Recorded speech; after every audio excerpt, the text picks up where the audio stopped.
Hey guys, it's Pro Say Wife. I'm on my way to first shift job. I got the house together, so when my mother come to the house back home, it'll be all clean for her and all together. And now I gotta go to my first shift job. I'm gonna stay a little later today, maybe until about 2 o'clock, and then I'll start doing Uber or Lyft or both. I will say, I want them to keep her for another couple of days. I really do, so I can get a break. I mean, just going home, not having to go and do something for somebody else feels so good. But the crazy thing is, even when she was gone, I was still doing stuff for her. I was making sure I changed her room around. That's why my back hurt. I moved all the bed by myself. I'm a now type of person. My husband likes to procrastinate. I'm not a procrastinator, so I can't wait. So I'll just do it. I don't even ask no more. I just move everything around by myself. Just like I gotta go put air on my own tire. But not talking about nobody. Not doing that. But it's hard. It's hard when you feel like the whole world is on your shoulders, and it just feel like everybody not. I got a lot of takers around. They take. And it's like no matter, I can go down to 90 pounds. I could be walking around like, and they wouldn't say shit. As long as I'm making sure I'm providing for them, they wouldn't say shit. I gotta really change my people. I mean, really. One thing is, I don't hang around friends and stuff like that because I don't have any friends. I don't even think that I can afford any friends right now. The way these girls is talking, it costs money to be their friends these days. So I don't even want no friends. And then I'm actually gonna be honest, I don't want to love nothing else because everybody that I love thus far is draining the fuck out of me. So I don't wanna love nothing else. I don't wanna love nobody else. I don't want nobody else to call me about nothing. You know, I mean, really, when I get home from work, I don't try to do it, but I dismantle my phone, my pad. I do not have it on me at all. Everybody know when I touch down in the house, if you didn't get whatever you needed to say to me before I touch down in the house, it's over. And it is for many reasons. One of the reasons is because I'm married and it's my husband's time.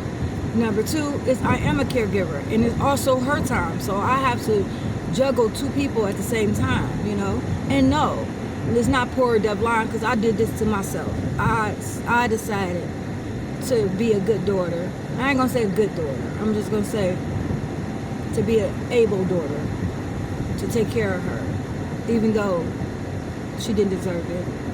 I can't recall a time my mother saved me. I'm talking about in my life.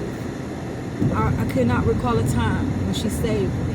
She made it hell when we called her and asked her for anything. You know, and then she would always pit it on the guy. Donald said that you can't have it. I don't give a fuck. I'm asking my mother, what's going down? What's up? So you gonna let him speak for you? Oh, okay. That's the way. And then you gonna let him speak for you too? I mean, I can understand if you're your husband. That's a whole different ball game. I won't even step on that. But he just a nigga you fucking right now. So he's speaking for you? That's how she was. You know, I would never, ever. One thing about when I was a mom, when my child was little, I loved her more than any man could ever. I do. I still do. You know, I love my child. I love my child. So I paid attention to her. I paid attention to her so much that she literally broke up most of my relationships. Like, when she wasn't happy, you had to fucking go. You know, I didn't love you enough so you can make my daughter unhappy. I fucking kicked you out. And anybody knows me knows when they was going with me around that time that she broke us up. Now, what changed was my husband now. When he came into my life, I peeped game. Because I'm listening to niggas, what they saying to her. You know what I'm saying? You know, because you can't take the lead until I say so. Because, you know, you just coming into the fold, you know. So I'm listening. I'm watching. You know, my husband was on it. The first thing that I loved about my husband when he came around was my daughter was a teenager. She was, you know, she was like 10, 11 years old. She was bigger. And she went in the tub, the bathroom, and got in the tub and did her thing and ran out with a towel around her. he went the fuck off on her ass. He was like, now mind you, I'm right there. I'm about to go. But he took the lead, and I let him. I stood back, like, and he was like, don't, it's a man around this motherfucking house. I don't give a fuck. Don't do that to your mom. Don't come out of here, this bathroom without clothes on. He said that. He said that. And he meant that. And she never did. Yeah. Now also, when I first met him, what I loved about him the most was, I ain't gonna lie, I was breaking out of something, so, I was kind of vulnerable at that time, and he didn't play on me. So, we didn't have sex for 2 months. He said, I don't want to have sex with you. We okay with that. I want to learn your mind. I want to see I'm not just looking for a one night stand, so we ain't got to do that. And we didn't. We did not at all for 2 months. Yeah. Because he wanted to know my mind. We used to read together. We used to sing songs together. We used to, man, that was the good old days, man. We used to kick it. So when we had got married, years passed, we got married.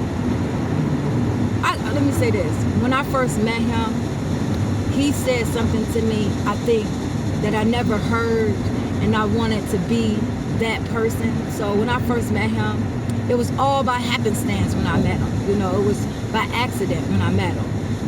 I winded up at this bar. I was at a bar. I was crying at this bar. And when I was at this bar, I heard this proper speaking man on the side of me talking. Now I'm talking to the barman, a dude down the way, talking shit to me from, like, bitch, motherfucker, But I hear the period, the commas, and this conversation that's happening over here. I looked over there, and he, nice little chocolate little drop. I'm like, and he talking, he talking proper English, and it was like, oh, shit. And he looked like he just came from work. I was like, oh shit. His fingers is like, he keep his fingers clean, but you can tell his hands was kind of rough. So I'm like, bingo. But we talked, and man, this day at that bar, it felt like I knew him forever. So I gave him my number. He tried to reach in for a little kiss when he walked into the car. We ain't that, baby. You can be Jesus, and you ain't tapping on the first date, baby. So after that, because I still had some unfinished business, and I knew when I first met him that he was special. I knew it. I started dreaming of him instantly. Like, I knew it. He was special. And he said, I used to tell him about, my problems once we, got into our relationship a little bit. And he said, I ain't never, ever had he never had a breakup. He never had, I guess, a serious relationship yet. And I was so privileged. I felt so privileged. I'm like, what? You ain't never been hurt? Man, I would spare anybody any pain that I had to go through. So I said, I'm glad you met me, because I would never hurt you. Didn't mean he didn't hurt me, but I meant that. And I meant that. I stood on that. When we got married, they say, sex go out the window. I said, hold my beer. Me and my husband, everywhere we went, we sexed. I swear to God, we came up your house, we did it somewhere over there. Okay. I took my husband, I tried to be a better wife every year. I wanted to be better, because he ain't never been hurt. He ain't never been hurt. I ain't gonna never let him be hurt. He gonna be the only guy until I die that ain't never been hurt. And that's what I stood on.